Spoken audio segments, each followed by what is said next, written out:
Next point है, a strategy was adopted to prevent this infestation which was based on the process of RNA interference RNAi।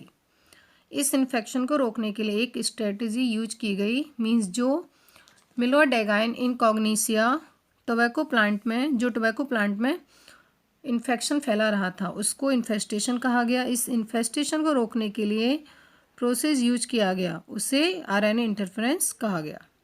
RNAi takes place in all eukaryotic organisms as a method of cellular defence. RNAi सभी eukaryotic organism में होता है और यह cellular defence का एक method है।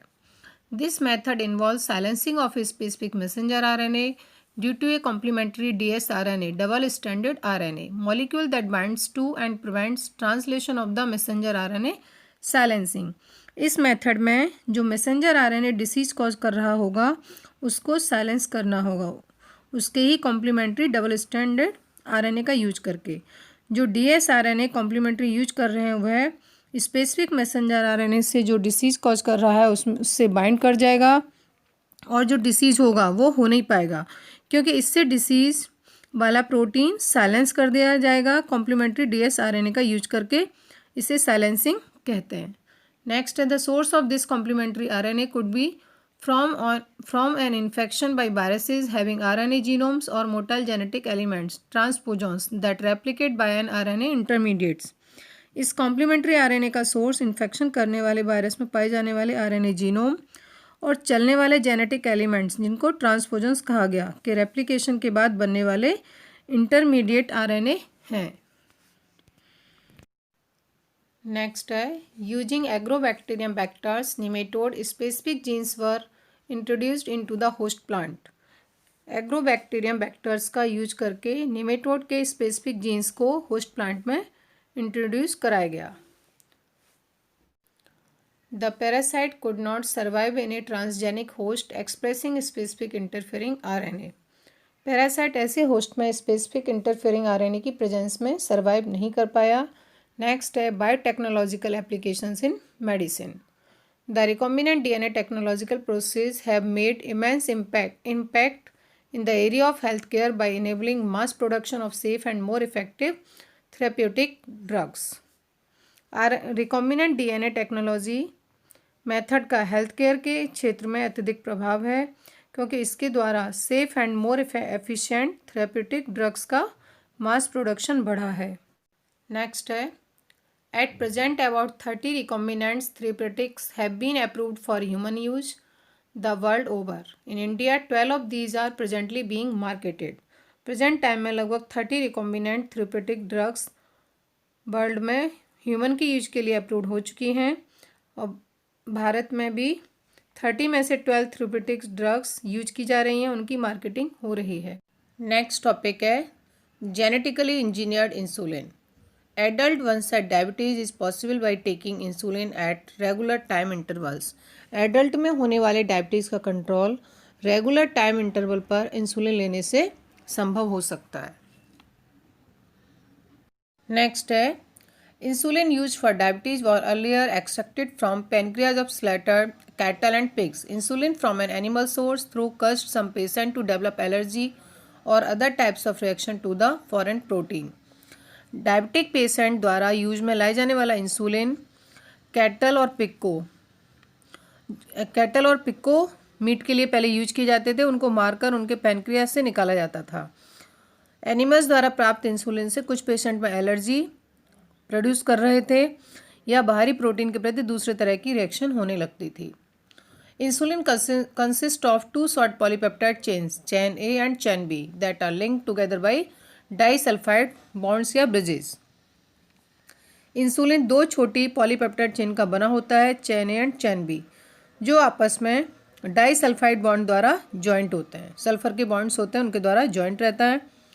Next है, in mammals including human, insulin is synthesized as a prohormone like a proenzyme. Prohormone also needs to be processed before it's become a fully mature and functional hormone, which contain an extra stretch called the C-peptide.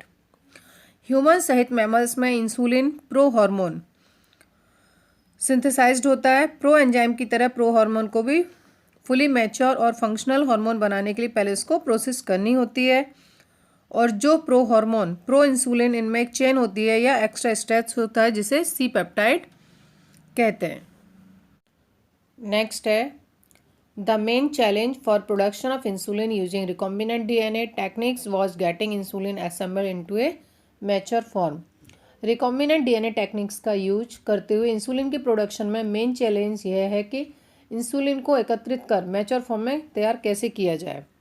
Next है 1983 Eli Lilly an American company prepared two DNA sequences corresponding to A and B chain of human insulin and introduced them in plasmid of E. coli to produce insulin chains. Chain A and B were produced separately, extracted and combined by creating disulfide bonds to form human insulin. 1983 में Eli Lilly नामक एक American company ने 2 DNA sequence को ready किया जो human insulin की चैन ए और B के जैसे ही होती थी, जिसे इकोलाई के प्लाज्मिड में इंट्रोड्यूस किया गया। इकोलाई में चैन ए और बी प्रोड्यूस हुई और इनको सेपरेट किया गया और डाइसल्फाइड बॉन्ड बनाकर चैन ए और बी को ज्वाइंट कर दिया गया जिससे ह्यूमन इंसुलिन बन गया। नेक्स्ट टॉपिक है gene therapy. Gene therapy is a collection of method that allows collection of A gene defect that has been diagnosed in a child embryo.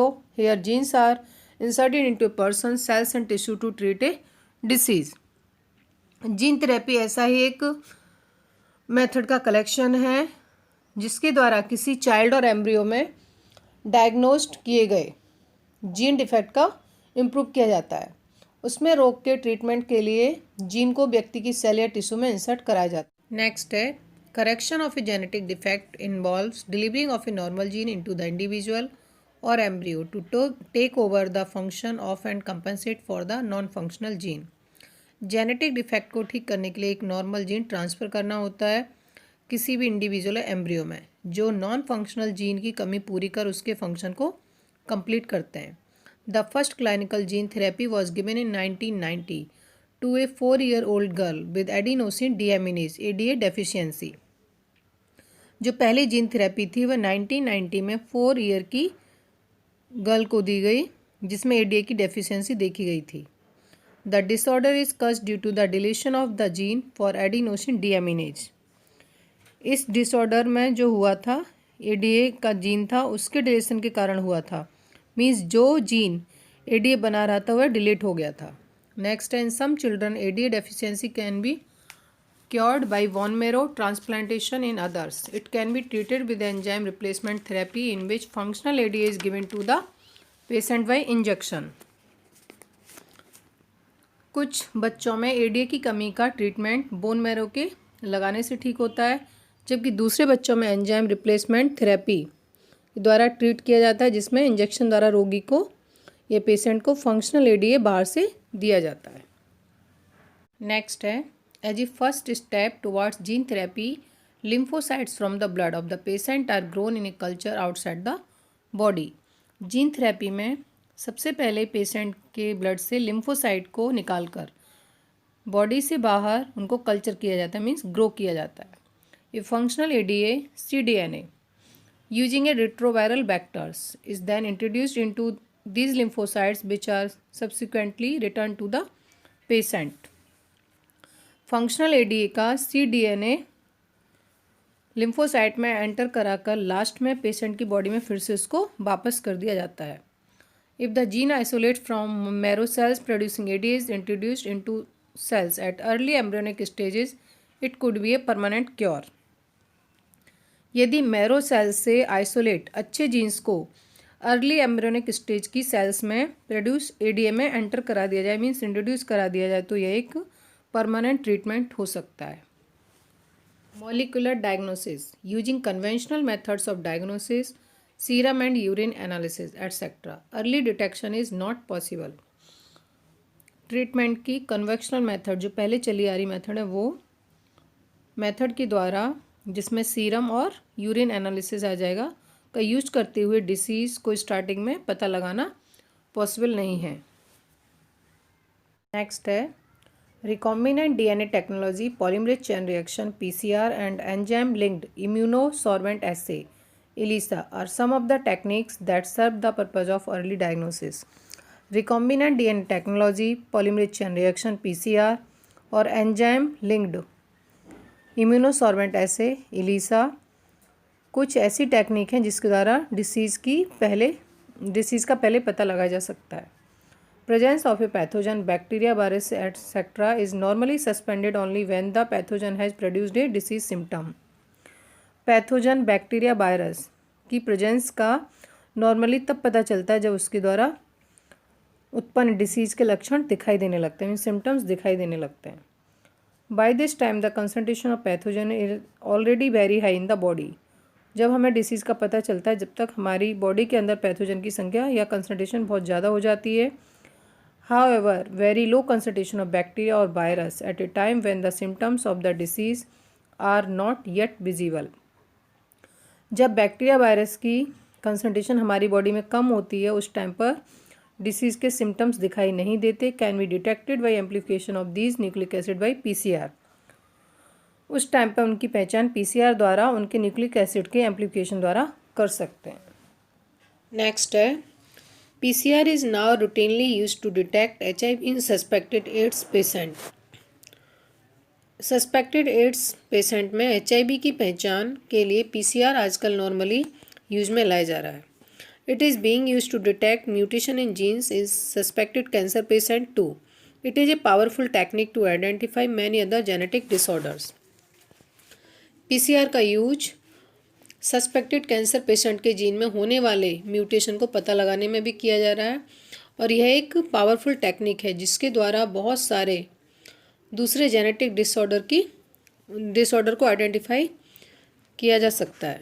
Next है इस सिंगल स्टैंडर्ड DNA और RNA tagged with a radioactive molecule is allowed to hybridise to its complementary DNA in a clone of cells followed by detection using autoradiography. एक DNA RNA की single strand से एक radioactive molecule joint कर cells के clone में अपने complementary DNA से hybridise होते हैं जिसके बाद में ऑटो रेडियोग्राफी द्वारा उनको डिटेक्शन करते हैं.